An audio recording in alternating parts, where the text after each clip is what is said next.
Hello, and welcome to Magic is Real, a podcast focused on the fascinating world of near-death experiences, spirit communication, and all things metaphysical and spiritual.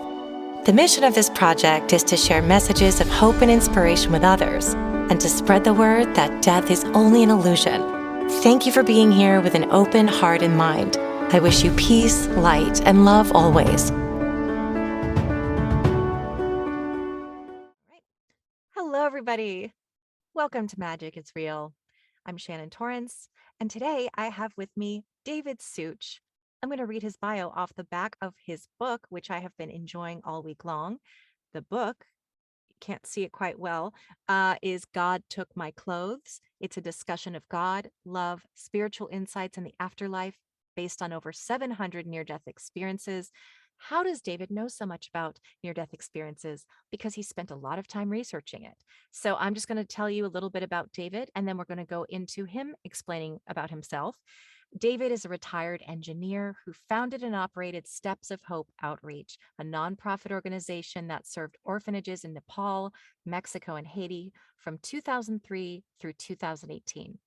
During a painful and chronic physical condition that triggered severe depression, he clicked on a YouTube video about an atheist who died momentarily and saw heaven. This led him on a 12-year journey of research into near-death experiences. Now it's been even longer, I'm sure, since this book was published. Thank you so much, David, for sharing your time and energy today. It's so lovely to meet you. Well, Shannon, thank you so much for having me on the show. It's a pleasure to be here today. Thank you. So, David, I'd love to start with hearing about your past and your childhood and anything that's relevant in your spiritual journey about what were your spiritual beliefs before this? Well, I grew up Catholic. I actually went to Catholic grade school and high school, and we had nuns for teachers. And so I was taught a very traditional Catholic teaching and background, which is really good because although I don't call myself a Christian today, I do believe that many of the great books and the great religions of the world have wonderful spiritual truths, and it really infused me with a sense of morality and integrity. So it was useful. I can say it was useful on my path. And then later in life, I became what one would call a born-again Christian. And so I was very sort of a legalistic Christian, very rule-based person. And then, of course, during my chronic pain that I had, worsening tendonitis that started back in 1999, and it went through my whole body and made me disabled. I spent 3 years in a mobility scooter and then had a miraculous healing.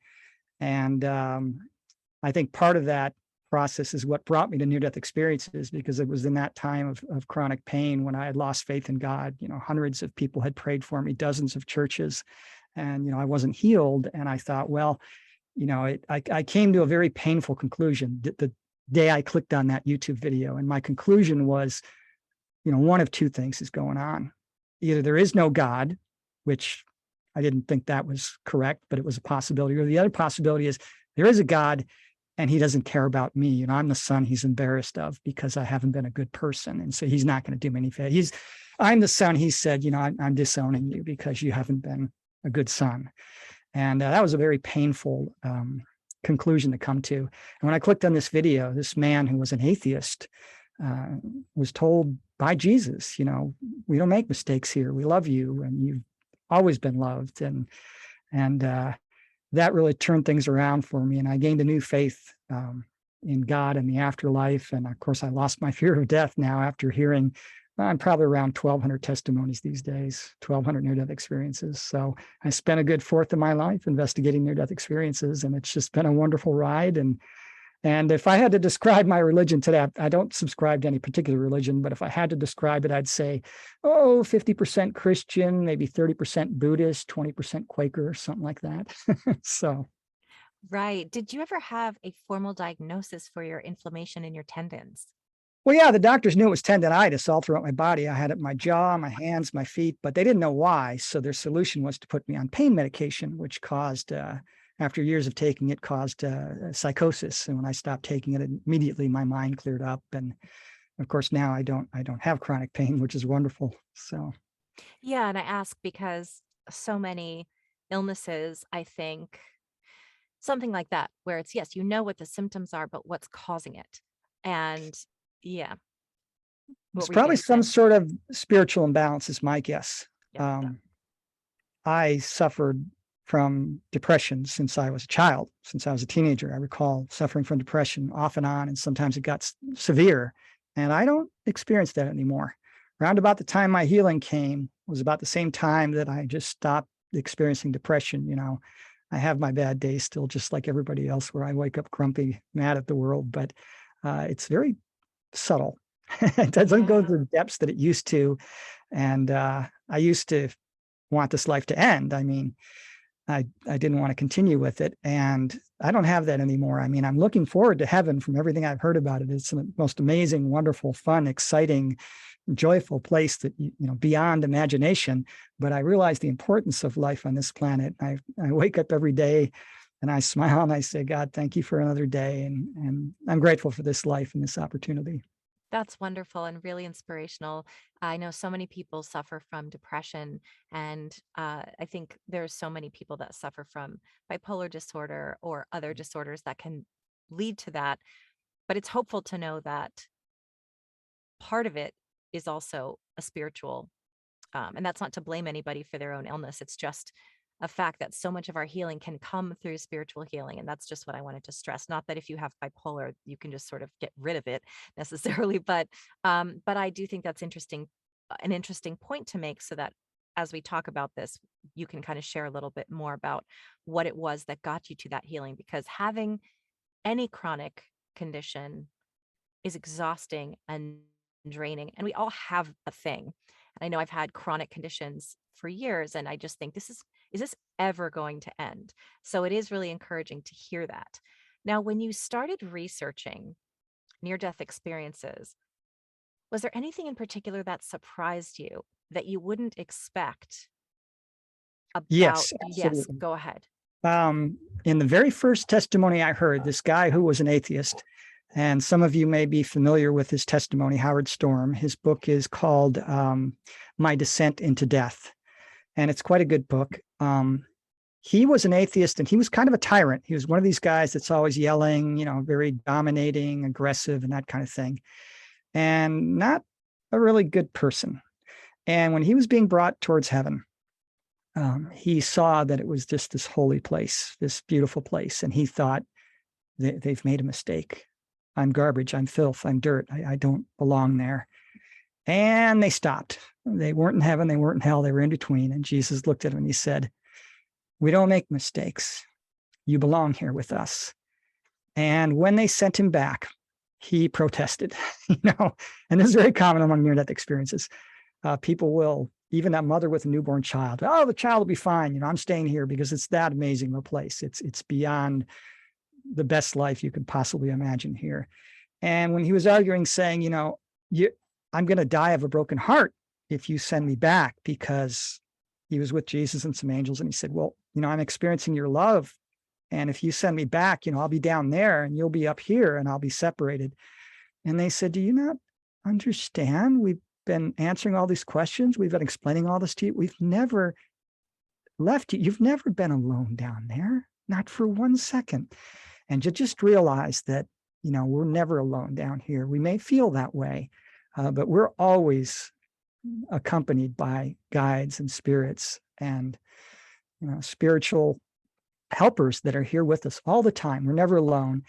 And I suppose the other big thing is that there's really no such thing as sin, that the idea of punishment for bad behavior, you can do anything you want down here on earth. Now, if you're serious about raising your consciousness, you have to adhere to some very strict guidelines and self-control and compassion and love, but you can do anything you want. And there's no judgment from heaven.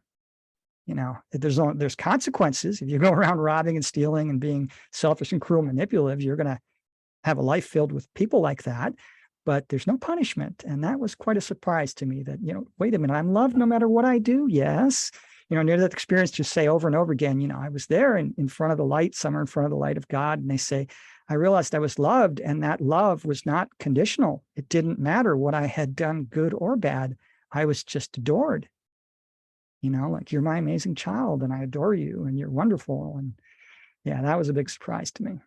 Yeah, that's something I think surprises a lot of people. And with people who do experience, and this is in your book too, the when they experience hell or they go to the other side and they see demons or people screaming or pain, w- how what do you think that is? What's happening when they're experiencing this? Well, the traditional view is that this is punishment because you broke the rules or you didn't follow God's law or whatever. And it's nothing could be further from the truth. It's not punishment, it's a choice. So any child, if they want, they can, say to their parent, you're not my mom, you're not my dad, and they can run away from home. And when you disconnect from the creative, benevolent source of all life, it's going to be a hellish experience. So it's a place that basically is designed to be as scary as possible so that you choose connection and you choose love. I don't believe it's a permanent sentence. It's probably something that any soul in their development tends to experience at least once to get a feel for what it's like to be disconnected from source. And there have been many testimonies that I've heard. Every single testimony where the person is having a hellish experience and they cry out to God for help, or they cry out to heaven to be saved. In every single case, they're saved. So it seems to be a choice. And it seems to be a soul that's in such a negative state when they die, they're disconnected. And I've even heard some testimonies where they're in the dark void, before they see the tunnel and the light and all that. And they're freaking out and going into fear, and they're going into a very negative, hellish experience. And then they finally say, well, I must be dead. There's nothing I can do about this. And they calm down. And as soon as they calm down, the experience becomes positive. So we are great creator gods with a lowercase g. And just like the big God that we're a part of, we can create with our thoughts and our consciousness. And if you're in a negative state, you're going to create negative things. And there's whole groups of souls that create many different environments. And there's really no such thing as heaven or hell, in my opinion. There's just realms created by the collective groups of souls that are there. And so, yeah, there's these negative realms that we would call hellish realms that are created by the collective group of souls in those realms. And a soul is most attracted to the place where there's people like them. So it's kind of almost like an attraction thing, but it's not permanent. When a soul is ready, they eventually come home.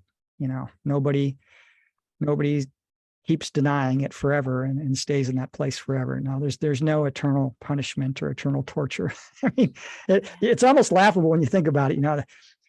The God that loves you unconditionally, but if you break the rules, you're going to be tortured in hell forever. That's not love. That's not love. I think you just nailed it. That's something I believe too, is that heaven or hell is really a state of mind. And I think that we don't realize that in this incarnation, on this planet, in this reality, it works the same way. And we don't even realize it, that we Yes. have so much control over what we see by the way that we are internally, the way we feel internally when we're in a state of fear and darkness and anxiety and depression. We attract more of that. It's what you believe is what you will see.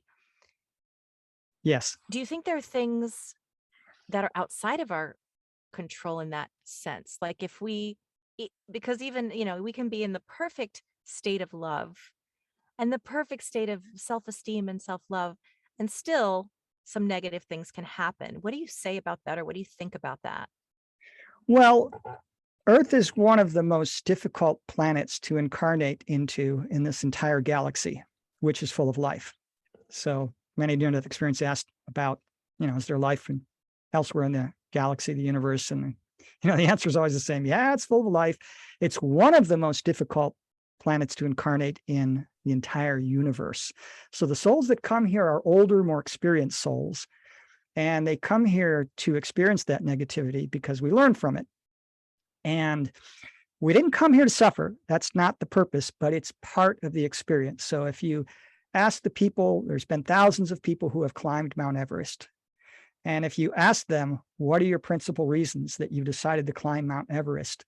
You'll be hard pressed to find a single one that says, well, I did it because I wanted to suffer. Now, if you were to ask all of them, did you know before you did it that you were going to suffer? Oh yeah. So we are we are sort of aware of the potentials before we come here and the potential suffering. And getting back to the example of a physical condition that causes pain and suffering, sometimes that's part of the soul contract. A person says, well, I want to experience what it's like to be, paralyzed from the waist down, or to experience this chronic pain. And some decide to do it for a lifetime, and others decide, there's a healing. And it's really nothing is forced upon us. So we actually wanted to come here. We applied to come here. It's sort of the, getting back to the example of Mount Everest, it's the Mount Everest of physical incarnations. And physical incarnations are kind of what holds the universe of love together. It's almost like an envelope or a bubble that kind of holds it all together. It's what causes the growth of the fractal of God. So by what we're doing here in these physical incarnations and experiencing negativity on this planet, it's a fear-love duality. It's a test of energy. We are helping grow the fractal of God by doing that. We're helping God and the universe grow in their consciousness. It's a really important job. It's also a tough job. I mean, we are considered by those on the other side of the veil as the courageous ones, the brave ones. We're like the daredevil souls. Some near-death experiencers, when you're out of your body and your spirit, you can sense the emotions and feel the thoughts of the beings you're around. And some people were quite confused because they're, being guided by these spiritual beings or angels in the afterlife, and their feeling towards the human is like somebody, like a battle-hardened soldier who's been through a tough battle and survived. And some people say, well, why are you looking at it that way? And they explain, well, you did one of the toughest things any soul can do. You went down to this planet that angels wouldn't contemplate incarnating into. It's just too tough, too crazy. So, yeah, I mean, people on Earth, even a person that society would deem as unsuccessful, is doing a tremendous job for the kingdom of creation. Oh, that's such a beautiful way to look at it. That is really interesting, because I think there's so much fear and anger and pain in this world. There always has been. That's nothing new. And we all talk about one day there'll be world peace. Sadly, I mean, it would be so great, but then what would be the point, I think. But I would love to speak with you about that, because with what's happening currently in our world, there's so much happening in our world at all times, but especially the last few years. Can you speak to that as a collective? Because we talk about our souls choosing our journeys, for example. And yesterday I was thinking, well, if I have the power to create my own reality, can I sort of like uncreate what's happening in the Ukraine? Because I don't see, like, I don't know if I have that much control. But I wondered kind of, why is all this happening? How is it serving us? Anything you'd like to speak about? Okay. Well, one of the messages I get over and over again in interviews and near-death experience testimonies is there's a perfect divine plan, and it's working itself out in its perfection. Well, when you survey the world today, that doesn't seem like the case, does it? A lot of chaos. There's a lot of chaos. So there's a couple things going on. The first is the news is kind of sick and dysfunctional. It's normally going to be misinformation, and it's going to be negative. And if there's nothing real negative, they'll kind of make something up or take something that's true and spin it to be negative. It's basically a well-crafted fear report. And so they only report on the negative, and they don't report on all the positive things going on in the world. And there's a lot of amazing positive things. Yes, there are wars, and there will be more wars, but peace on earth is coming. That's been foretold by a lot of near-death experiencers. It's been foretold in some of the religious books. The Bible talks about the new earth, and I think the Talmud talks about the New Jerusalem. And so we're headed in the right direction, but whenever there's change, there's chaos. So the analogy I like to use, and we just have to use a lot of analogies when we're talking about spiritual subjects, because they're esoteric, they're difficult to understand in our human consciousness. The analogy is, imagine your family has a big house, and your extended family has lived in this giant mansion for generations. But now the wood is rotting and the plumbing is leaking and the electrical is faulty. And, when it rains, there's all sorts of leaks coming through and you just can't patch it up anymore. And you got to tear it down to make way for a new house, for a new mansion. The day you're standing there and watching the bulldozers, demolish your house that's been in your family for generations, it feels like the end of the world. And, in that analogy, you can see what's coming. Well, we don't. Most people aren't aware that we're going through these changes to make way for a new humanity. So the new world of love is coming. It's going to be here. There's no set timeline, but it's going to be here in around 150 years where things will be drastically different than they are today. But the change to make that happen is going to be filled with turmoil. Cryon, channeled by Lee Carroll, likes to say, get used to the acronym SUC, suck, slow, uncomfortable change. So we're going through a lot of changes, and there's been a lot of darkness, a lot of bad behavior that's always been there, and it's been hidden beneath the surface. And now it's coming out. With our ability to communicate with each other, with one person like you've got a YouTube channel and a podcast, you've got over 120 videos on your channel, just one person sitting in a room with a computer that can talk to the rest of the world. And so this darkness is coming up, and it's going to be dealt with as it comes up. So humanity is moving towards a consciousness of integrity and love and compassion. And right now, we're not respecting the planet, and we're not respecting each other. And we have a lot of people that are in survival mode. And survival mode is when you growl and snarl and take food away from another person if you have to survive. And there's a new paradigm coming. And the new paradigm is there is enough for everyone. With our technology, with our ability to mass produce, if we cooperated, and we're learning to cooperate, if corporations, governments, the banking system really had a focus of love and integrity, which right now, most of those are in selfish mode right now, corrupt, selfish mode. But when they start cooperating, that is really going to change things. I mean, just as a small example, Apple and Samsung are always at each other's throats, and they've got these lawsuits. And imagine if they said to each other, you know what, we're going to share all information and all technology with each other, and even employees. If you need an expert from our team, we'll send them over, and vice versa. You send one of your experts over, and we'll still make our own products, and we'll still have this little competition going on. But, we can use anything from the other person's phone and technology. Both products would still be different, but they would be a lot better. When we start cooperating, cooperation is so much more powerful than competition. I mean, competition had its place to make things better and faster and be able to manufacture more and meet people's needs. But cooperation is far more powerful. That takes a consciousness of love and compassion, a recognition of our common connection, a recognition that when one human being suffers, we all suffer, that when one human being is helped, you bring hope or joy to just one soul, millions receive the vibration. So as we kind of wake up spiritually, it's going to cause drastic transformations in the world and the way we work. And we're going to be a different people 150 years from now. We're going to be living in small communities. We're going to be communicating with plants, telepathically with other people and intelligent beings on other planets. We'll have friendships, and we'll be living in complete harmony with nature and with each other. And there'll be the occasional person that kind of withdraws from the community, and they'll let them, but eventually that person will come back in. But it's going to be quite different from the way things are today. I mean, this is probably one of the toughest times to be living in that we're in right now. That's so true. And that it is so much. It is so difficult. I myself do not watch the news at all anymore because because it's so manufactured. It's just not where I want to know what's happening, but just the way it's done is so sensational, and everybody has an agenda, and you can't trust any of it.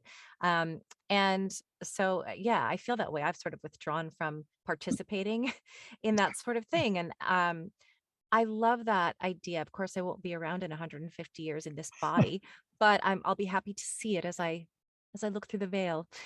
but I do want to Oh, you'll be know. back. You're not going to Oh, miss the grand okay. finale. Tell me. You'll, Okay, you'll so tell me incarnate about. again. Okay, so yeah, exactly. So yeah, so tell me about that because I'd love to know how you came to this conclusion and what makes you certain of that. Well, I've heard sort of the same thing repeated over and over again by near death experiencers. When I hear something from one or two or three near death experiencers, I'm a little standoffish in accepting that idea. When I've heard it from dozens or hundreds, the what the white light looks like, right? Then I believe it wholeheartedly. But what makes me pretty sure that I've heard it over and over again from near death experiencers. It's talked about in some of the religious books. There have been well-known trans channelers who have talked about it. Cryon, who I mentioned earlier, Lee Carroll. I mean, he spoke not at the General Council of the United Nations, but he spoke at the United Nations as Cryon. He channeled and was invited back 6 more times. So Wow. this is a man that leaders are listening to. So a lot of trans channelers, and then just in my own meditations and so forth, when I'm worried about things, um, I hear the message of, it's going to be okay. We're moving to a different place, and even the Pleiadians, who were sort of our cosmic parents. When you ascend as a culture, as a civilization to a certain point, you stop fighting each other, you stop warring, you really start cooperating, you get everything under control, you get peace on your planet. Well, then you're tasked with seeding life on other planets. So they kind of went through all the same things we did. They went through their violent stage. And in the future, I've even heard that this time, especially pre 2012, is going to be referred to in our history as the barbaric time, the barbaric era. Wow. Yeah. It's so So I've heard amazing. it from multiple sources. Yeah. Yeah, we're so evolved and we have so much we've learned, and you'd think it would only get better, and somehow it's only gotten more jumbled and confusing. And in terms of everybody with their agendas and this taking and wanting for oneself, just in these world leaders that are just so egomaniacal and trying to take and it's all ego based, and you just think, when are we ever there's always going to be it feels like there's always going to be that guy. There's always going to be that world leader that's like a narcissist, and how do we control people like that? Going down the line as things start to evolve towards a more spiritual path, what about these people that are just sociopaths, and how do we keep them in line, or will they just kind of line up organically? Will they get in line organically? Well, when the energy of a planet changes, everybody gets dragged along with it, whether they like it or not. And the people you're talking about, the people in the positions of power. So we have an authoritarian hierarchy structure here on the planet. That's how things have been run. And it probably was necessary for the consciousness that we've had. But in the future, it's going to be group consciousness, and it's starting already. So there are co-ops, and there's even a co-op I think it's one of the largest 100 companies in the world that's been very successful. So co-ops are ruled by the community, and that's where we're shifting to. So these people are going to get dragged along, but they're high hanging fruit. They're tough cases. So there's plenty of low hanging fruit. If everyone on Earth this moment spent a millisecond in the presence of God, became aware of the group connection that we have, our common consciousness, that we're more connected than separate. If everyone became aware of that, the low hanging fruit would be the people we'd go after first, right? So the forgotten, those who are too old, sick, weak, mentally ill to take care of themselves. Los Angeles has 60,000 homeless people. Those people would be swarmed with love and compassion and attention to try and rehabilitate them and get them back on a life where they're happy.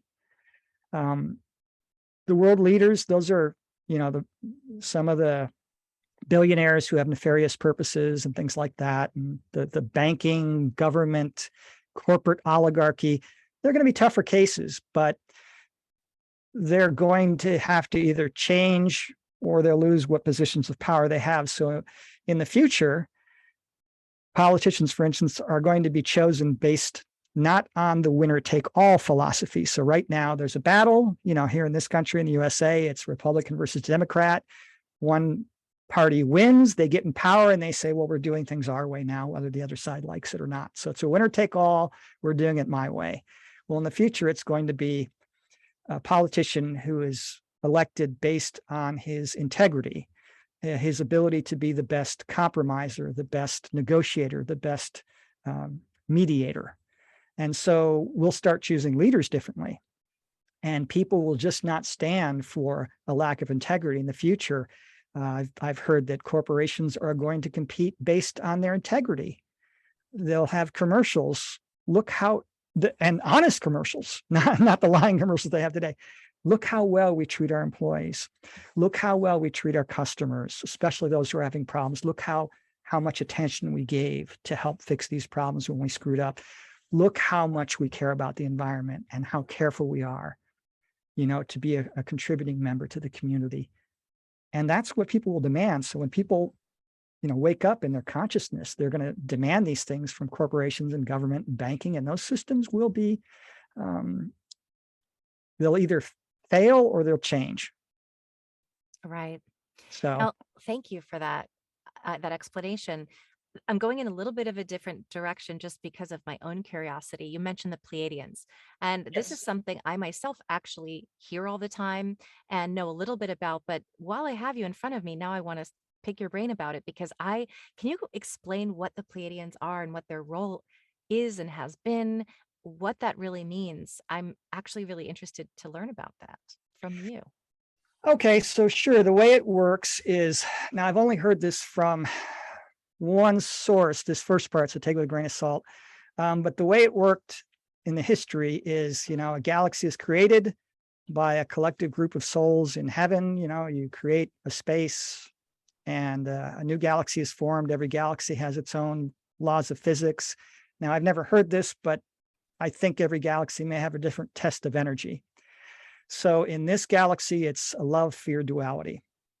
And you really only need, for instance, one cancer research center on Earth, right? With all the greatest minds, because when they find a cure for a specific kind of cancer, they share it with everybody. Well, the same goes true with spirituality. You really only need one, call it a free will planet, where you can choose to be bad if you want. You only need one of those for everyone to learn from it and everyone's consciousness to be raised from it. So this galaxy started with one planet and life was seeded there. And it took 3 times till it took root. And then once they got their act together, they stopped fighting each other. So every planet will either take one of 2 paths. They'll either become an ascended planet where they make it, or they destroy themselves through stagnation, environmental disasters, or war. And, you keep trying until you make it. So I think this is, for Earth, I've heard this is our 5th try. And this is the try that we're finally making it, right? And you become an ascended species, and then your job is to seed life somewhere else. So the Pleiadians' cosmic parents were the Arcturians, and they kind of helped them through it all. And so you watch over it just like you would your children, and when they get to a certain age, they're on their own. Well, the graduation for us is meeting our parents. So, we're kind of too barbaric. They have a policy of non-interference. We're not going to interfere with your culture and your society, but when we're ready, they'll show up. But, if a spaceship were to show up on the White House lawn today, they'd be met with probably military force, right? Right. And that shows that we're not ready yet. So, Right, which is why so many movies have been made about that, because yeah. we're afraid of the unknown. We don't know what we don't understand what we can't see. And so everything feels like a threat. And I think that's also why people have such a hard time accepting so much of what we talk about in our community, because it's mysterious, it's hard to believe, it seems like sci-fi, but so is everything else around us, the universe. I mean, is nature, so is reproduction, so is medicine, all of these cells, viruses. I mean, is that not in itself crazy? Like, just the fact that we've created language is that we agree upon and we use words to communicate. I mean, all of that is miraculous in itself. Yeah, that's true. And it's kind of funny.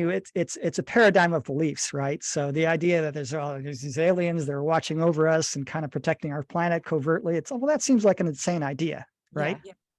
Well, I mean, if I were to say something really crazy, I'm making this up, just Yeah. right. So if I were to say, well, dolphins' brains are bigger than ours, and nobody knows what they're doing down there, and they're building, military ships that have water environments, and they're just biding their time and building up this huge army underwater to take over the world.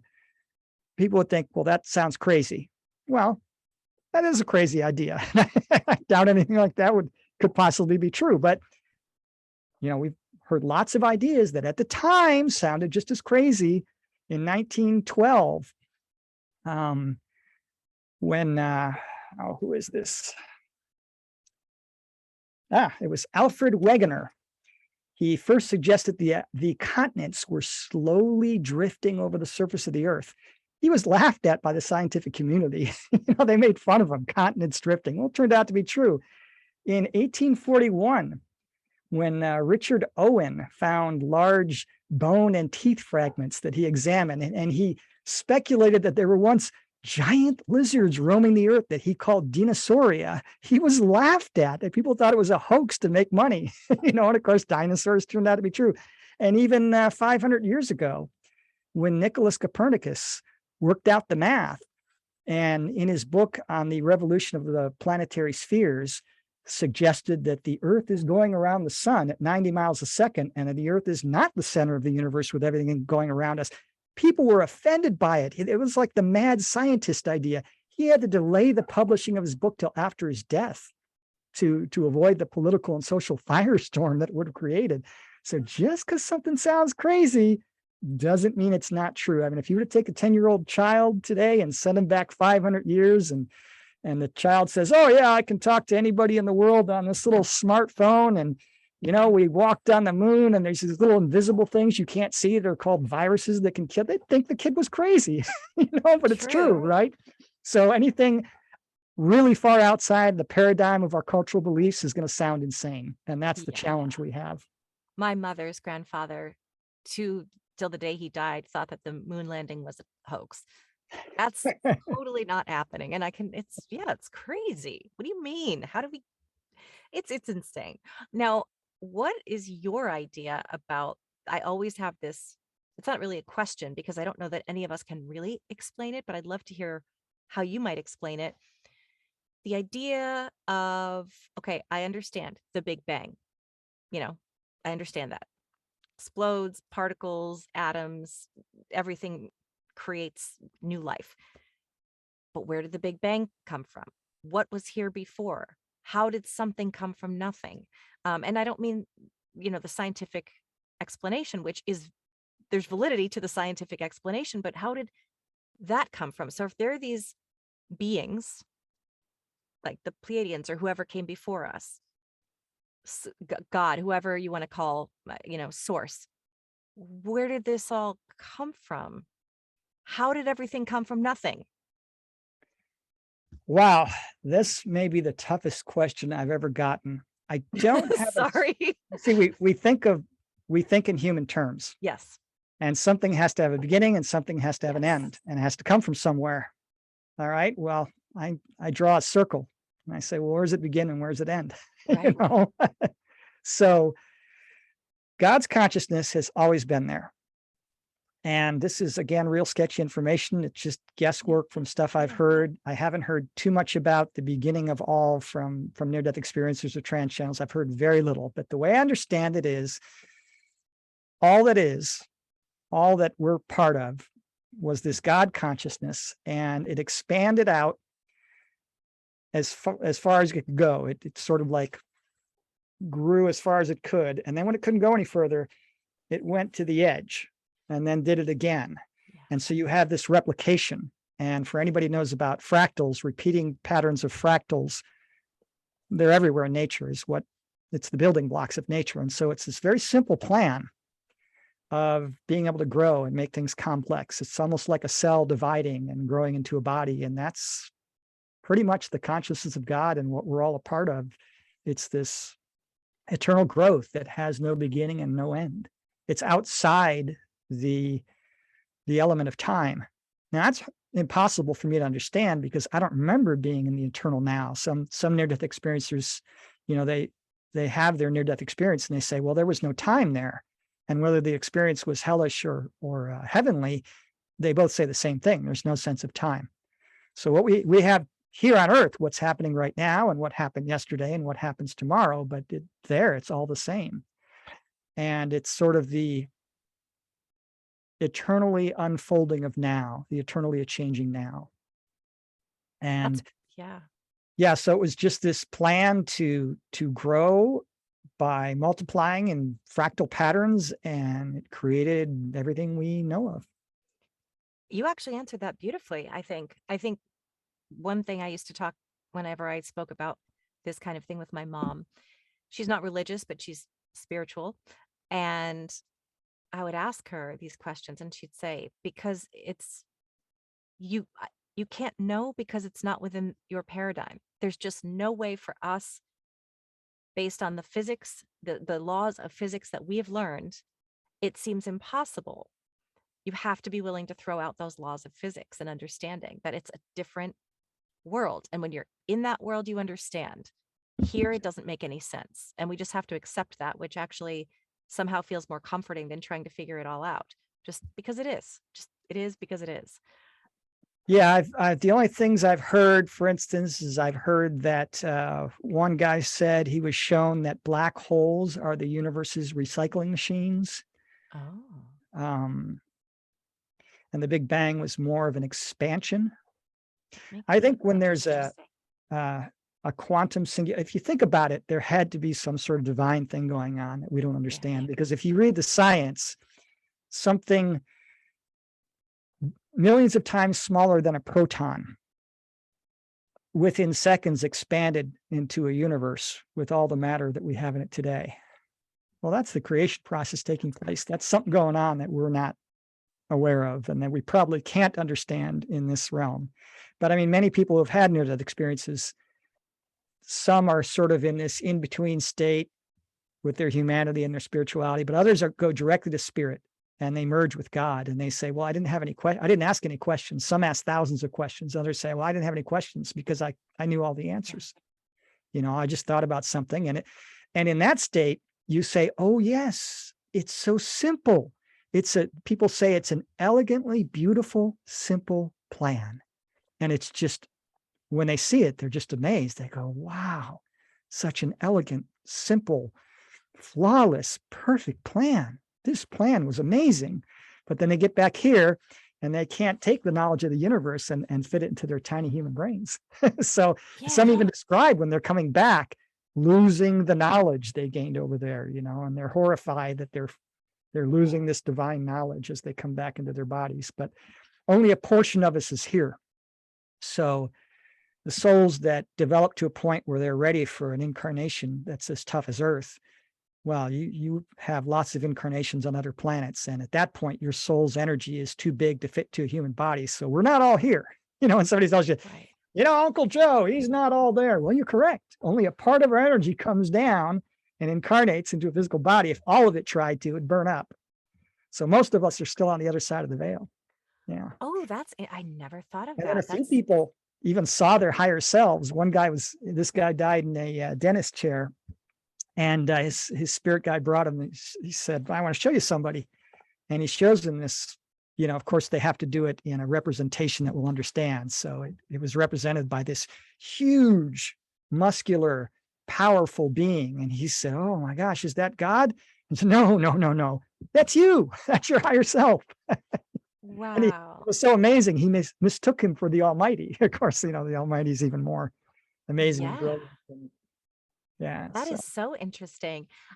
With all of this knowledge that you have gleaned through all of your studies and interviews with people, how have you seen the world differently? And in terms of being aware of your own intuition, being aware of your own self and your own soul and who you really are.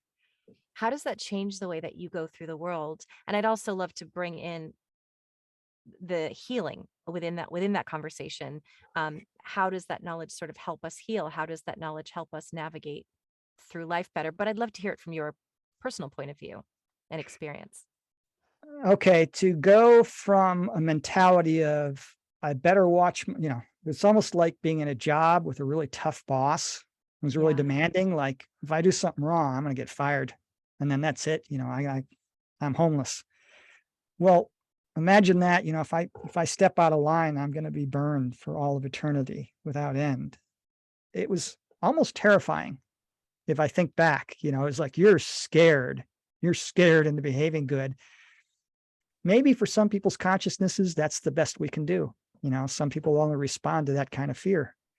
But even though fear is very powerful, it's a very poor motivator, right? It's like a nuclear bomb. That's not a, you want to take out a communications network. Well, nuclear bomb's powerful, but it's messy. That's not the way to do things. A little precision bomb, but that's a negative example. But love is far more powerful. It's a much bigger motivator. And so now my motivation is love. I'm part of a family. And I remember early on in my near-death experience research, and I was in this meditative state. And, I asked the question in my head, well, when was I saved? When was I out of danger of these hellish experiences? And they said, you've never been in any danger. You're always loved for and cared. So there's a certain comfort knowing that, we have a bright future. It's changed the way I behave with people, because when I see somebody behaving badly, somebody does something really selfish or cruel, or they try and steal from me or whatever. Before, I would, you're going to pay for that. And now, anything you do to another person, you're going to experience what they experienced in your life review, number one. Number two, I'm aware that when you harm another human being, you're harming the whole. I mean, it changed everything. It changed the way I would do it. I cut people a lot of slack because on this planet, my job here is to be a teacher. And I'm probably one of the older souls for this planet because teacher is going to be somebody who's been around more than a student. And when somebody's misbehaving, I have to remember that I once walked down that road that they were on. You don't learn to live in light and love until you've passed through many moments and probably many lifetimes of darkness. So I cut myself a lot of slack. I cut others a lot of slack. I let myself know that it's okay to be bad. It's okay to make mistakes. It's helped me get rid of guilt.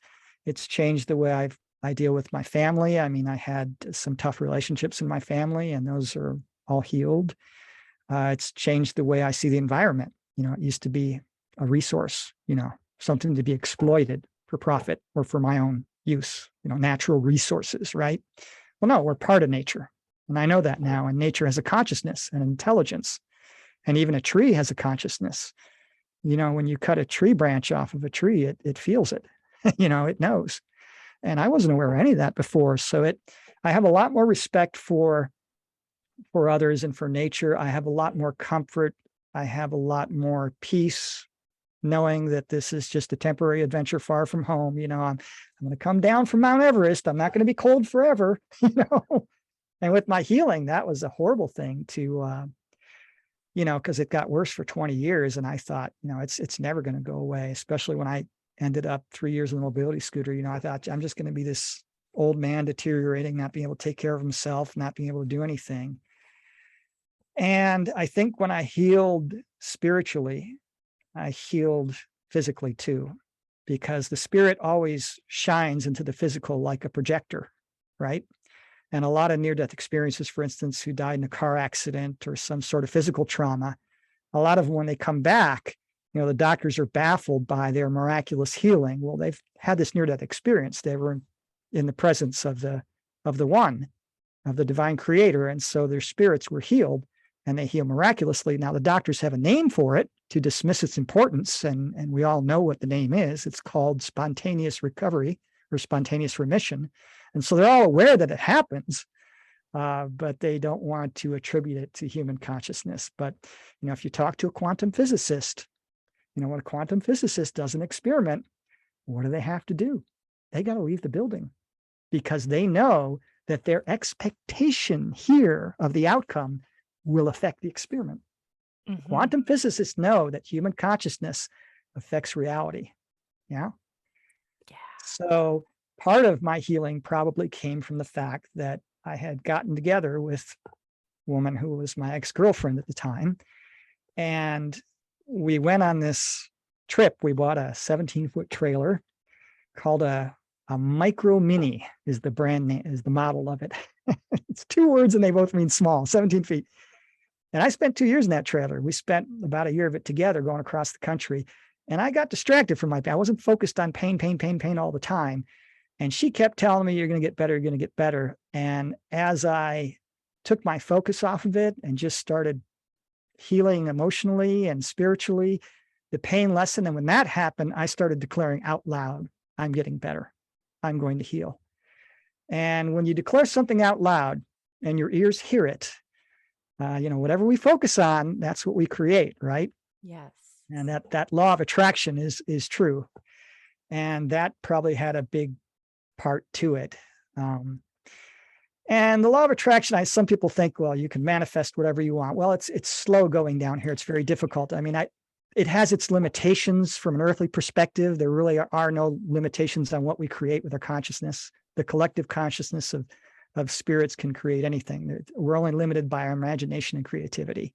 But down here, it's very slow going. So, a midget with one missing leg and a glass eye who's 60 years old is not going to manifest into being an NBA all-star.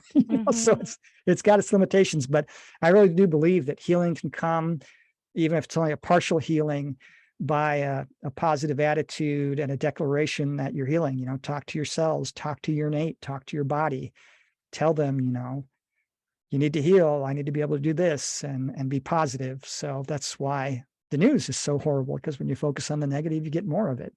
But now we've got things like the Good News Network, and we're starting to see good news channels pop up, and that's going to change things. But getting physical healing, part of that is about the positive attitude. And if you talk to any doctor, they'll tell you, a cancer patient, a lot of that is your attitude going through it. Now, sometimes it was destined that you're going to have this disease, or this is how you're going to die, or whatever. And it's something you decided, your higher self decided before you came here. So it's not always the case, but we can change the vacation itinerary that we plan for this planet. You can always change the itinerary if you so desire. Thank you for that. Manifestation is one of my favorite topics because I am actively a manifester. I've watched it happen. And those are questions I often come up against, which is, okay, but I also understand some things are a bit preordained by our souls, not, a punishment or anything, but just my soul chose that this was the health path journey I was going to be on. So I do, I even have questions as I do it, like, but what about this or what about that? But in general, I notice that when I choose to see things differently and really drive it home, and I do this a lot, write things down, because if I start to have a negative thought or go down an old story loop, I interrupt it and say, nope, that's not what's happening here. And my feeling about it is, yes, so some things maybe I can't control, but if I can at least be in a high enough vibration where I believe that it's possible, that I really believe that, no, this is going to have an excellent outcome, this is going to work out exactly the way I want it to, it brings my energy up so that even if it doesn't work out exactly the way that I had planned, it works out in better ways. So I think that there's something to be said for that. And I'm noticing it myself, that I used to tumble down into these dark thoughts and just attract more of the negative and more of the fear and more of the anxiety. And now that doesn't happen as much, which is really cool to see. And if I look at the things that I've written down, I start to flip through my pages and go, this happened. This did turn out the way that I wanted it to. So I think there is something to be said for, even if there are those little glitches in the concept, that it's not a perfect thing. You can't just necessarily manifest every single thing the way you exactly want it. And I don't want to say can't actually, but even if there's no guarantee of that, I think it's really important to, for ourselves, stay in that mind frame. But also, as you said, the collective, because that was going to be my question, is what can we do collectively to change things for the better? Well, that's a good question. So, what you mentioned, Buddha said, what we think we become, right? Yeah. So, guarding our thoughts and words is very important. What I heard very early on, and I didn't understand it back then, from near-death experiencers is they would say, if I had known how powerful my thoughts and words are, I would have chosen my thoughts and words more carefully. So, what can we do to change things? Well, there's people who go out into the streets and protest, and sometimes it gets violent. And there's people who scream at others who don't believe in doing the things that they want to do. And there's others who say, it's all about punishing the bad people and locking them up. And that may have some mild effect to move us in the right direction, but probably the biggest thing is love and compassion, especially in situations where, our egos tell us the other person doesn't deserve love and compassion. There was a gentleman who owned a convenience store, and this kid came in, and young kid, 18, 19 years old, and he saw him stealing. He saw him on the camera stealing, and the things he was stealing, like, he was taking some bread and some milk and some other stuff. And he was about ready to call the police, and he got a little tap on his shoulder, in his mind, like, I'm going to talk to this kid. He talks to him, and he was a young father and was lost his job and was having problems providing. And the store owner said, okay, well, you can't come in here and steal, but anytime you want, you come in here. If you need food, I'll give you food. You just tell me what you need. Little acts of love. Smiling at somebody, holding a door open for them, doing something for another human being when there's nothing you need in return. Mother Teresa said, we can't always do great things, but we can do small things with great love. And it's all these little acts of love and compassion on a daily basis with the people we interact with that make the huge difference. You don't have to write a book. You don't have to start an organization. You don't have to get in front of 1,000 people and preach your message of goodwill. I mean, those things are great, and they affect a lot of people, but it just takes a little bit of love. And there's this thing near-death experiencers describe called the ripple effect. And some of them are shown in their life reviews, both the negative and the positive. This man who, drops bombs in a war experiences the pain of the people who died, the pain of every wife, when there's a knock on the door and the soldier says, well, your husband died in the war and he was blown up in a bomb that was dropped, and the pain of the children. And it's the opposite effect. You say something kind to somebody and it turns them around, and then they treat other people better that day because they're in a better mood because you were nice. And yeah, it's just all those little acts of kindness and love and compassion when we manage. And when we don't, it's okay. We're down here. It's a tough place to be. We're going to, long before a child is born, the parents know they're going to make a lot of mistakes and screw up and get hurt. And our Father in heaven knows we're going to make a lot of mistakes down here, and that's okay. They want us to just kind of do our best to be kind and loving, especially when we're in a bad mood. That's the toughest challenge. And to just do the best we can to make the world a better place. And of course, the news is toxic. And so turning the news off and paying attention only to your world and the people around you, because that's your world. Your world isn't the whole planet. Human beings were not meant to take on the chaos and drama and suffering and negativity of an entire planet. And that's what the news brings to us.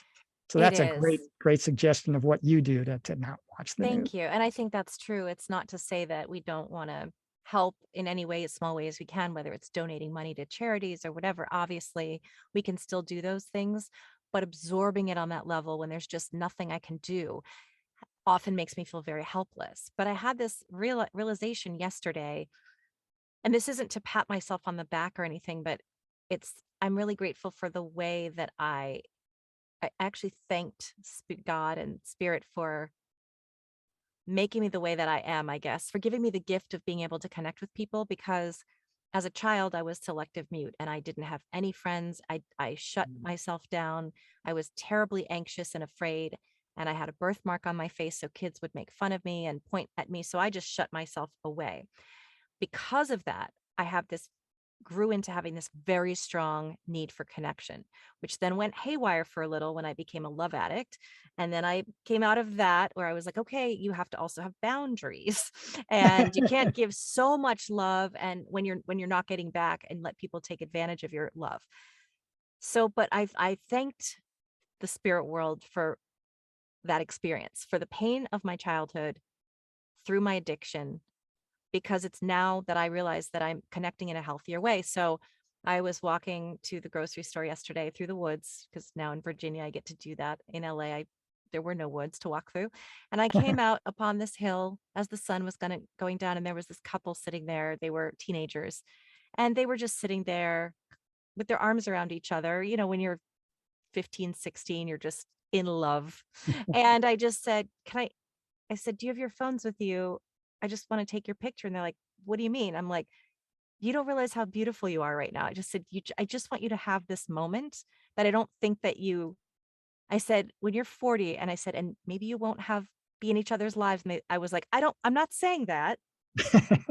I'm just saying it's a possibility. And I said, "You'll want to look back on this as a memory." And I said, "You're just so beautiful right where you are," the way they were sitting and interacting. And so I took pictures of them, and they were beautiful. I was actually wish I had taken some of my own, because they were just beautiful.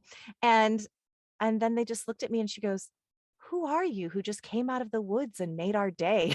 I said, It's just this. I think I hope we can all do that. Not all of us are as outgoing as I am, but it's so just those little interactions, I realized, make the difference. Like they just couldn't, they were like, "Who are you?" I'm like, "I'm another," it's like we're all fellow souls. And most people just kind of, we get busy, we just keep our heads down, we mind our own business, we walk on. And I've gotten to the place where no, I always talk to strangers, I always interact with them. And it's fulfilling for me, but also I think just that connection can build a better world and make us all feel more connected in a time when we are so strangely disconnected, despite all of the technology that's supposed to bring us closer. And it does, but it also puts a divide between us and makes us feel less than or isolated from or not the same in a lot of cases. So I really love what you said. I just wanted to share that. Um, and I just wanted to give you the opportunity to share, what are you working on now? What are you what is there anything you want to share about your work, or anything, any special projects? Sure. What I'm working on now is a little bit more difficult of a book. The near death experience book was a little simpler because I just got testimonies from around a little over 700 people and kind of summarized what they said. It's a really easy read. That's how Oh, it's an thank you. easy, succinct, well-written book. I just want to say that. Well, thank you. I appreciate that because engineers are not generally known for their writing skills. Right. Right. We My you did second book is called the New World of Love, and it's going to be a little more difficult because there are only very few select near-death experience testimonies where they're shown the future of mankind. Mhm. But in this time of turmoil, when it seems like everything's getting worse, I'm trying to get a good message out there like, hey, we have a bright future. Change is difficult. Adolescence is a tumultuous time. It's not easy for a lot of people, but it's part of the growing process, right? So I'm working on that book. Hopefully I'll have it out in about a year or two.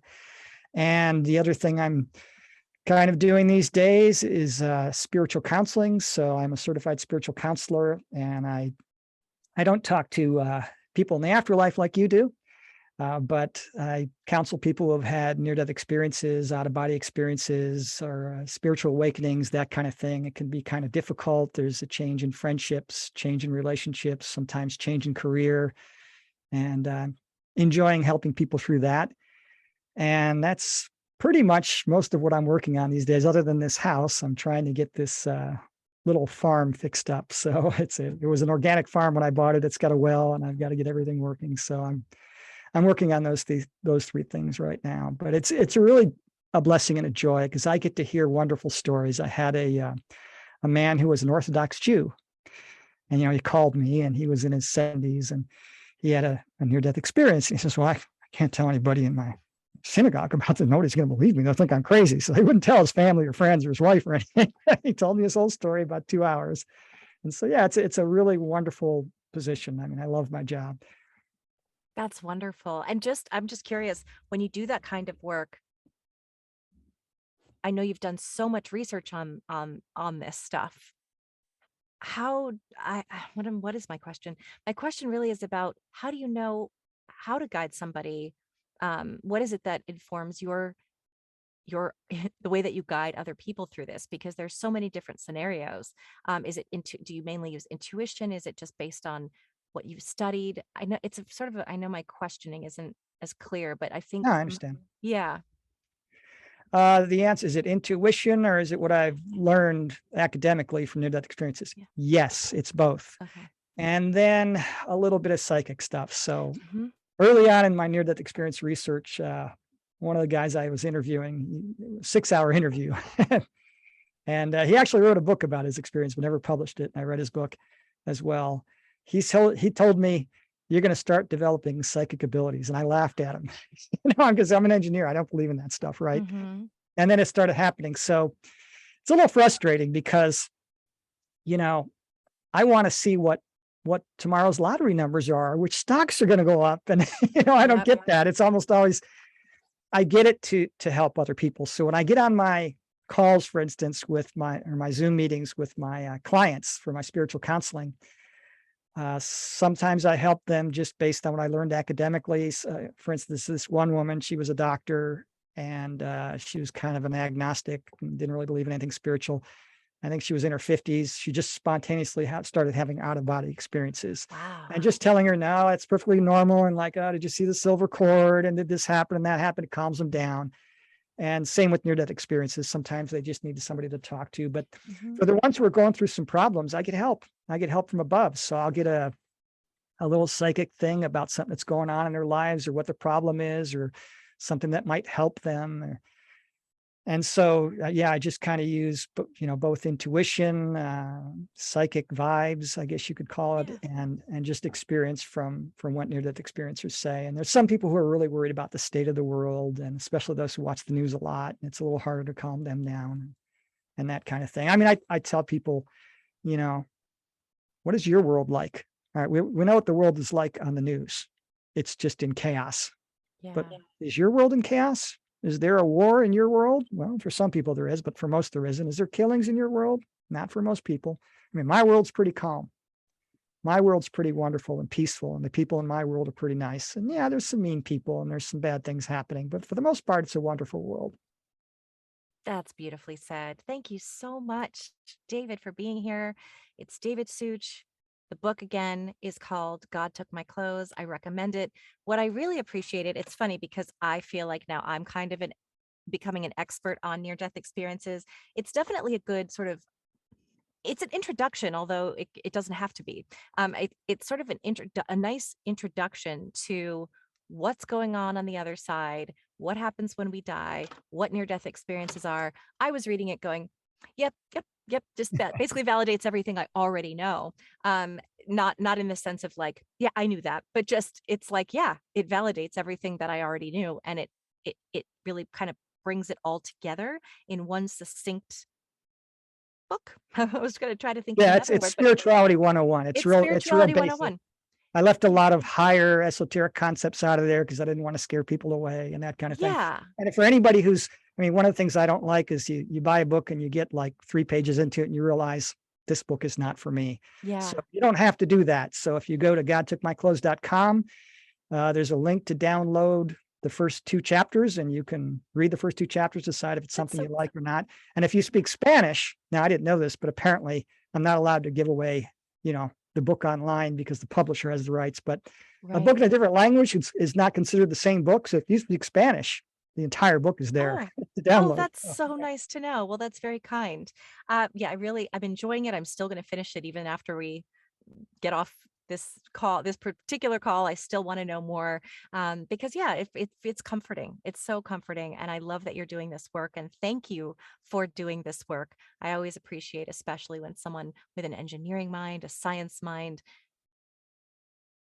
opens up their mind to this kind of phenomenon, which really I think is phenomena, which really is just very normal, and we just don't see it. So thank you for being here, for sharing your time and your energy with me. It is so lovely to have met you, and I look forward to seeing what you're doing next.